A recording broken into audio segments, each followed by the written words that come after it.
Hey everyone, welcome back to another edition of the Deep Cover Podcast. I'm your host, Omar Zaran. Thank you for joining me for another edition of the podcast. And it's been a few weeks of a little bit of a break hiatus from the podcast, so I do apologize for that.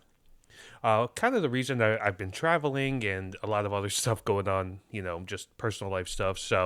Uh, but we're back, to talk a little more sports with you guys, and you know, this week is going to be a little bit different than what you might be used to hearing from me before. And I think a big reason for that is we just got through another election cycle, and a lot of people were super invested in this election cycle. A lot of people were a little apathetic about this election cycle, but I feel like it has colored a lot of my thoughts, even in the world of sports, and it has been on the minds of a lot of people. A lot of people had very visceral, emotional reactions to the result of the presidential race and obviously the local races that are going on around the country. And a big thing that happened during this kind of bubble of the last waning hours of the election was something that happened in San Francisco. And it happened a few weeks ago where Brock Purdy, quarterback of the 49ers, was doing a post-game interview following a win, and his teammate, defensive end Nick Bosa, all-pro, Pro Bowler, stud player, uh, intervened in that interview wearing a "Make America Great Again" hat, pointed at the hat, and then walked out of the frame. And after the game, when he was in his media availability, Bosa was asked about the hat and was asked about why he did what he did. And, it was basically a non answer, right? He was just basically like, well, there's a lot of stuff going on in the country right now, and he didn't really want to comment on it, which led a lot of people to demand an explanation, demand punishment, to demand something in the way of accountability for him doing this. And while that may seem like a one-off politically charged reaction, I think there's a really good reason for it.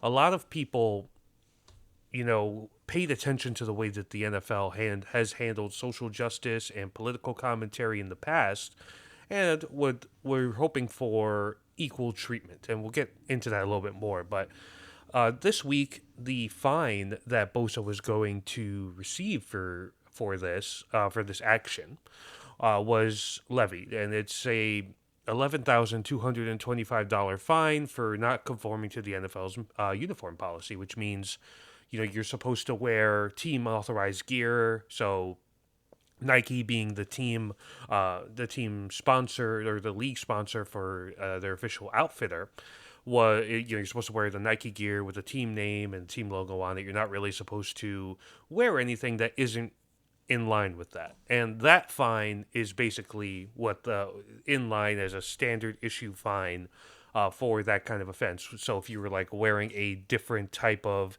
something from your personal brand clothing line and that sort of thing while in post game availability, that sort of thing, that would be the same type of fine that you would get here. But obviously, Bosa's was a political statement, right? And to give context for what that means for him, he is currently on a 5-year, $170 million contract. This season is one of the lower end pay scales of that contract, where he's about a $14.6 million cap hit. Long story short, $11,000 is probably like $5 or $10 in Nick Bosa's world, right? So it isn't a huge financial fine. There's no multi-game suspension or anything like that, and it has led me to wonder.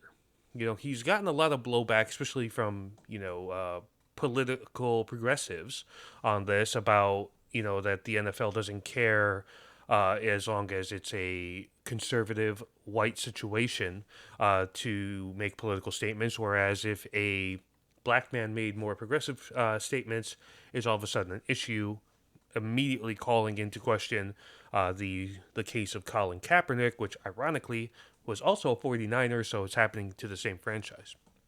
On the other side, the political conservative side of the aisle has been championing Bosa, right?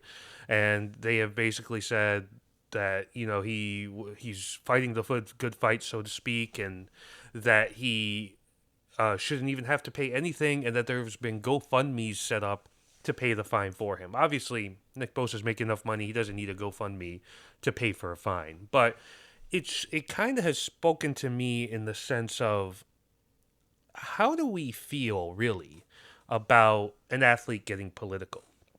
There's countless examples in the NBA, in the NFL, in Major League Baseball, in soccer, over in Europe, of players making a political statement using their platform to do so, regardless of whatever side of the aisle you happen to sit on, and then there being certain blowback for that situation. So let's kind of start with Colin Kaepernick. Just a quick refresher. Back in 2017, Colin Kaepernick started taking a knee during the national anthem as a way of protesting police brutality against black and minority people. And initially, it kind of went underreported, under the radar. He even sought to get advice from a former Green Beret on how to go about protesting something that he felt very strongly about without being disrespectful to the flag or disrespectful to America, as it were. And the Green Beret had told him to simply take a knee, because that's something that is common practice in military settings. The American viewing public did not take very kindly to that. Then President Donald Trump had basically advocated for firing guys who don't stand during the anthem, which made total sense because his whole platform at the time, and still currently is, as he is the president-elect, uh, to be a very pro patriotism, pro America type of platform. That's the type of message that he puts out there. Whether you believe the message or not, that's his messaging to his base, right? And it subsequently, a lot of people felt that Kaepernick was blackballed, and by the NFL owners. It led to a lawsuit that was eventually settled, and he was never really able to play in the NFL again. Now, the counter to this is he was a backup quarterback at this point in his career. There really wasn't many people who were going to take a chance on him from a talent perspective, regardless. But add in the fact that there was a lot of heat, a lot of blowback on him as a player, as a person, for protesting, then he kind of became untouchable to a lot of teams.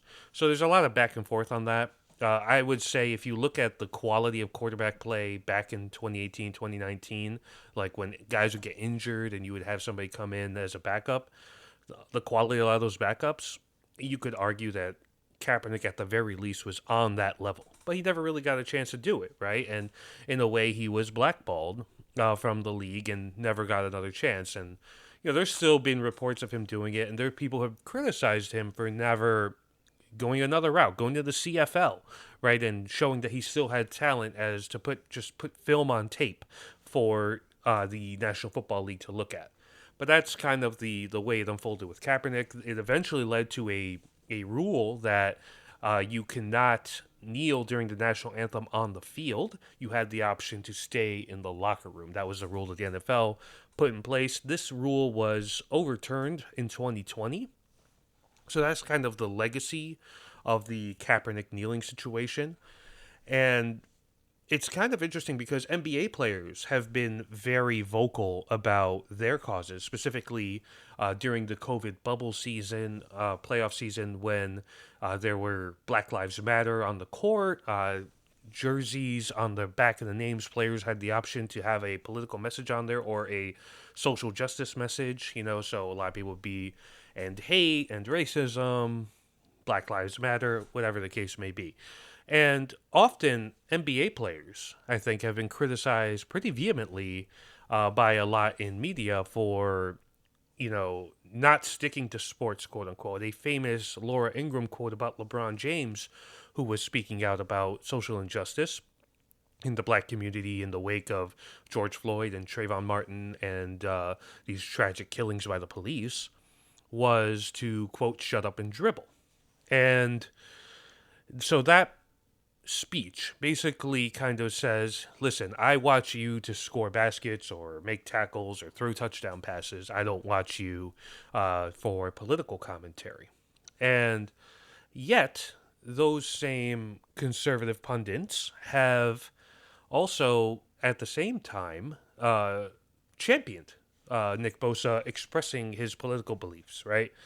And it's kind of a interesting type situation where people are going to be okay when you support the causes that you care about. When you support causes that you don't care about, or you are opposed to in terms of a viewpoint, then all of a sudden it becomes a problem for them, right? And it's just kind of the way it crumbles in today's media landscape, in today's social media hyper connected culture, because athletes now can go online and voice their opinions. So you have guys like Le'Veon Bell or Antonio Brown, former Pittsburgh Steelers, who have been very vocal in their support for Donald Trump, and a lot of people have criticized them for that. Conversely, a lot of LeBron, when he endorsed Kamala Harris for president, then he became the subject of vitriol on the other side of the aisle. So it kind of is a give and take. But speaking about the NFL specifically, there's been a commitment over the last 2 decades by the NFL to show that it is a patriotic league. And you see this with the flag prominently displayed throughout games. You see this with the national anthem obviously being sang in every single game. You see this where the flyovers with the military jets over the beginning of games, especially in the playoffs. And it has a very dedicated commitment to the troops, to the military, to show that, hey, we are very pro America, right? And you see it right this weekend, right? If you're watching games, you're seeing all the sidelines have the salute to service gear on with the camouflage. There are salute to service jerseys, and I've always found it to be a situation where it's forced patriotism, right? Where you're gonna say all the right things and you're gonna say support our troops or salute to our service members, but ultimately it's a nice way to sell a new $80 hoodie or a nice way to sell a $130 jersey or a $30 hat, right? It's not so much a super big commitment as much as it is a sales grab. And but the NFL has done this because if we look at the demographics, a large subset of the NFL's audience that tune in week after week after week, your dedicated fans, the ones who are engaging online, the ones who are watching the games, who buy Sunday Ticket, who watch Red Zone, they're going to lean more conservative, right? It's going to be a more conservative sport because, again, football as a sport is incredibly popular in Texas. It's incredibly popular in the South. And while it is popular elsewhere, those are two pockets that produce a lot of players, and they're two pockets that have insane viewership, right? So, with that, you're going to get a little bit more of a conservative lean on the viewership. And the conservative lean right now is really heavily rooted in America patriotic ideals. It's heavily rooted in morals through Christianity and stuff. And you look at players, quite often they're from those same regions. They're thanking God. They're making a religious point. You look at a guy like C.J. Stroud, for example, playing in Houston. He always, if you watch him in a post game interview, is always going to be citing scripture or thanking the Lord or whatever the case may be, right? And that's incredibly common because that's the path a lot of times for a professional football player, where they're going to grow up in an environment that is heavily rooted in religion, that's heavily rooted in the values and instilled through the church and Christianity. So that pervades into the overall consciousness of the fan base, right? That's not obviously it's not a monolith. It's not a situation where every single conservative person are the only people that watch the NFL. It's incredibly wide ranging, but it's important to note that a wide range of that viewership is a little bit more conservative leaning. So the NFL, being a smart marketing organization, is going to lean into that, right? Which could also speak to why they didn't really see an issue with Nick Bosa wearing a hat, right? As opposed to um, criticizing the police, right? Which is what Kaepernick was doing. So when you're criticizing the police, and again, when you think about the base here, the back the blue lives matter, that whole thing, that whole movement's a very American conservative movement. So the NFL can't have that because there you got people who were talking about stopping watching football because of this whole situation on really both sides of the aisle, right? Conservatives were like, I don't want this guy to be on my screen. It's also why they don't like Taylor Swift being panned to during Chiefs games. On the flip side, liberals were like, well, they're not going to give this guy a chance in Colin Kaepernick, so I'm not going to watch anymore. So it became an issue for them. So they really had to kind of show that they kind of have the interests of that core audience in place while also trying to introduce anti-racism campaigns that were kind of cookie cutter, the whole end racism thing, stop hate. They put out a couple commercials to try and placate the liberal audience that has brought them back in. So that's kind of the NFL's quandary as a business. Now, when we kind of shift it back to the players, Nick Bosa, Colin Kaepernick, whoever you want, they have the right to feel however they want to feel, endorse whoever they want to endorse. They are tax-paying Americans like you and I. They are allowed that right. Okay, so that goes without question, right? But I think that we have to kind of reconcile what do we expect in terms of statements from an athlete when it comes to politicians. Do we want them to be out there, front-facing, making political endorsements? Or are we more content to that, quote, shut up and dribble model where I'm looking at sports as an escape? I don't want to deal with what I see on CNN, Fox News, or MSNBC on my screen right now. So let's just go ahead and take that out of the game, right? Versus they're allowed to have opinions. They're on social media. They have a platform to reach more people. So if you're somebody like LeBron James, then you have millions upon millions of Instagram and X and Threads and Snapchat, whatever, Facebook followers. Why wouldn't you put your message out there to reach those people to try and get them out and vote and show your side of the story? Similar situation for the conservative side of the aisle, where somebody like Nick Bosa might think that what the current platform of the Republicans is in the United States is the right platform and wants to put that out there. So I think that what happens a lot is we applaud it when it's somebody that echoes our beliefs.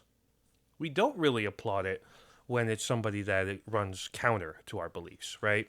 And I think the issue for me for this really comes in that the punishment doesn't feel the same. Like with Bosa, he gets a fine that is, insignificant in the grand scheme of things. Doesn't really send a message to him, right? He's like, oh, I just have to deal with an $11,000 fine. No big deal, right? Don't really care. And for Kaepernick, there's a whole rule made up for him because of what he did. And then you add in the blackballing aspect as well, where he can't get a job in the league because a bunch of owners are leaning a little bit more conservative. They don't like that messaging in that point. They don't want to, quote unquote, get a circus in their organization. So it becomes a thing where the policing of it needs to be a little bit more equal.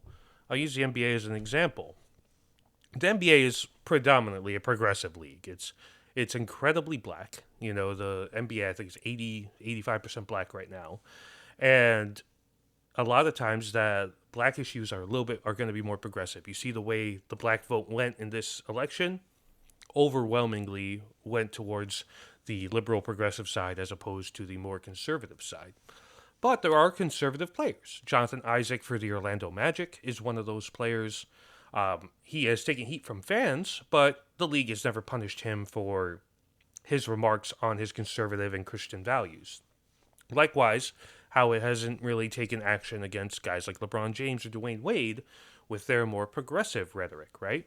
So I think that that's the ideal thing, right? If you want to really establish it as, hey, this is a society or a league that emphasizes everybody's voice being heard, that's great. But on the NFL side, it really doesn't seem to be that way. It really more so seems that if your messaging doesn't align 90% to 100% of how the league feels, then it's going to be a problem. You're going to be fined, whatever the case may be. And or be even worse than fined, right? You'll be kind of potentially taken out of the league because you are then considered kind of like a problem child that nobody wants to touch. So I think more than anything, the NFL is kind of protecting its brand and trying to protect it at all costs. It realizes that it is the most popular sports league in the United States. It has international ambitions, right? We have games in Munich, we have games in London.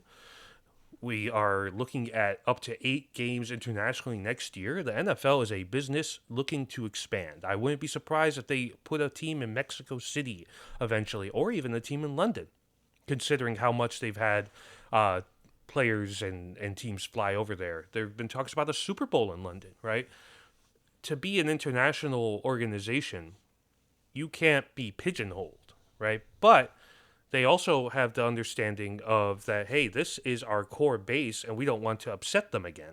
Considering what happened with the Kaepernick fallout, when he was initially taking knees, and a lot of those conservative fans kind of started to tune out a little bit. And I look at it as kind of like it's like when a musician or a band, artist, rapper, whatever, has a certain sound, and they deviate from that sound to gain mass appeal. That core base of fans kind of starts to tune out a little bit and get a little frustrated because they like the sound that it was and not what it became. But to gain mass appeal, you kind of have to serve all masters, so to speak, right?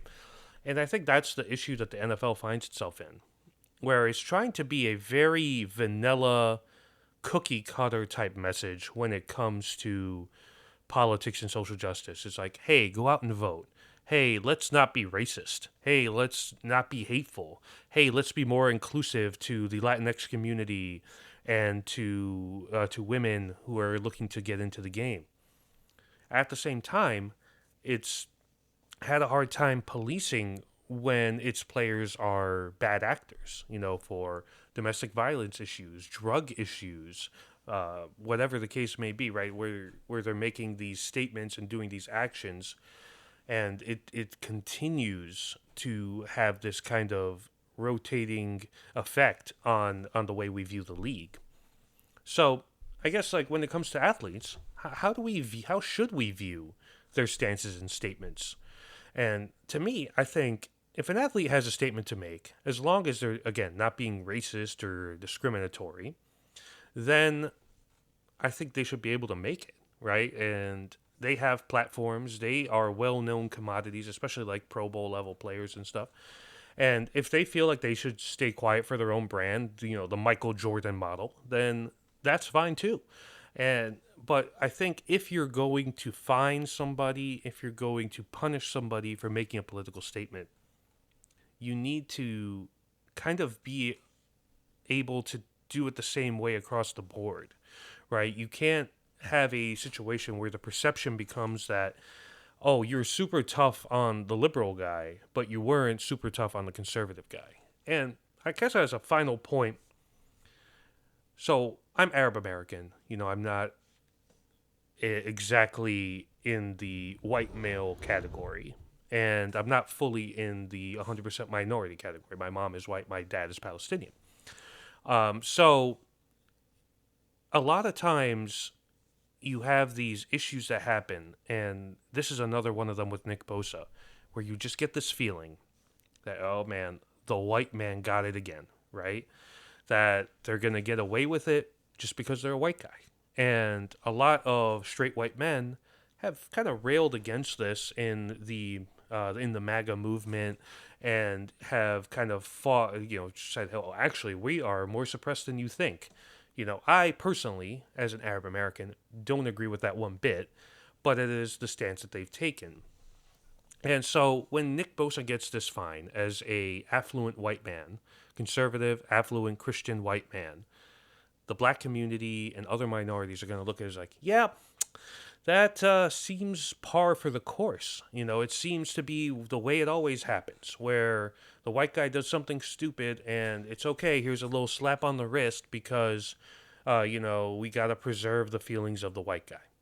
And I can't help but wonder, if it was Lamar Jackson, a darker skinned black man, with a Kamala Harris, Tim Walz endorsement, would the reaction have been the same? Because again, that conservative base might have been a little bit more aggressive in demonizing somebody like Lamar Jackson. And it's just, I think a lot of times when we watch sports, we look at it as an open playing field, right?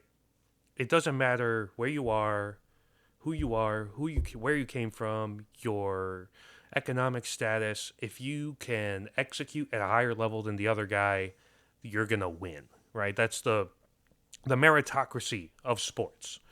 And when it becomes evident that that meritocracy doesn't extend to the way players express themselves, then it just feels like real life, and the escape effect is gone. And I think that the NFL, the NBA, all these leagues, when they're punishing players for speaking out with an eye on their long term brand implications, they really need to try their best to be as equal as possible.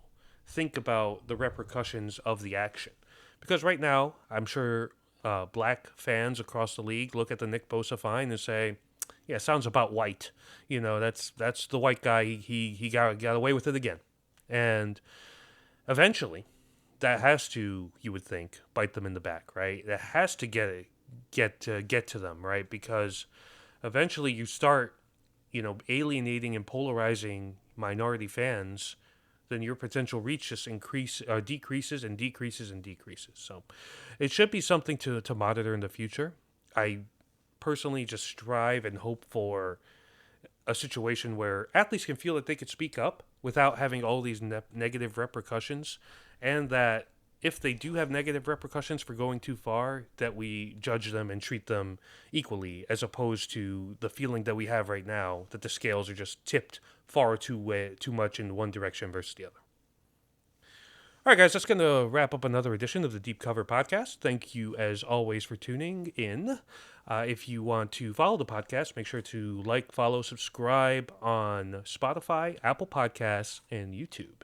I'll have my link tree in the bio where you can follow me on social media on Instagram, Threads, and Blue Sky, in addition to checking out my written pieces on Medium and Knicks Fan TV most recently. So hope to catch you all again next week. Enjoy your week, and we'll see you next time.